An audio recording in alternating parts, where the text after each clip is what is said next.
I was picking up my son Ethan from a birthday party. This is when he was in about, I think, 4th or 5th grade. It was at a laser tag place where you play laser tag and then you go into a separate room for pizza, cake, and the birthday boy opens gifts. So I'm picking him up. I go into that room and I see Ethan sitting at a table by himself, which was pretty odd behavior for him.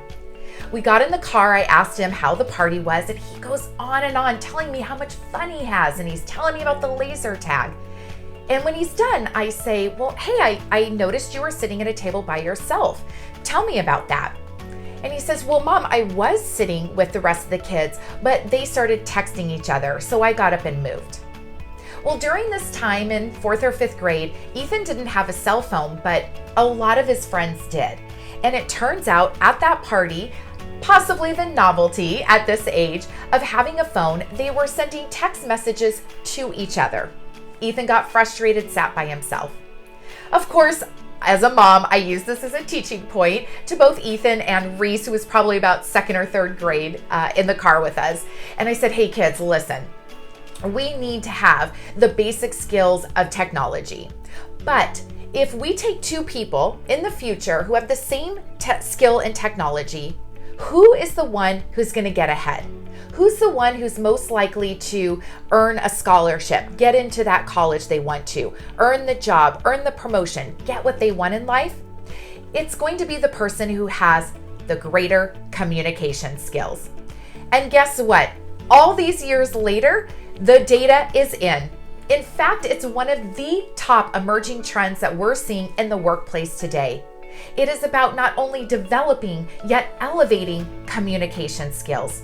And interestingly enough, I was just sharing that one of the top 3 rules for women in leadership this year is to elevate your communication skills.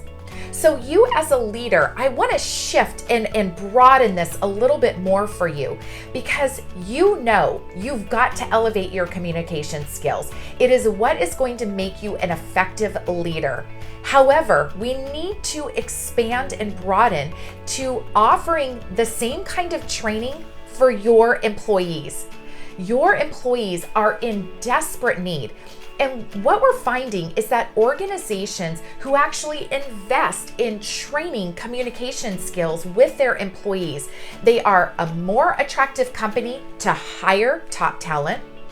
It is a great tool for retention because employees want to be working at a company that say, hey, we care about you. Here's some training that we're going to offer you. It also raises the bar of the communication internally, making an organization that much more successful.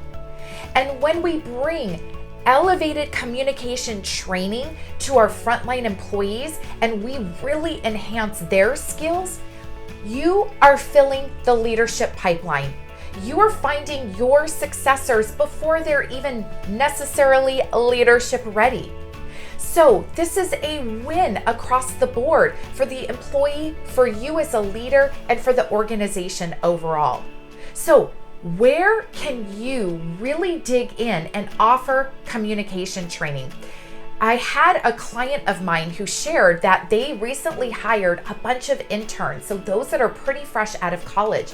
And there is a huge gap in communication because most of theirs has been across email, across text, across message boards. So they need this foundational training.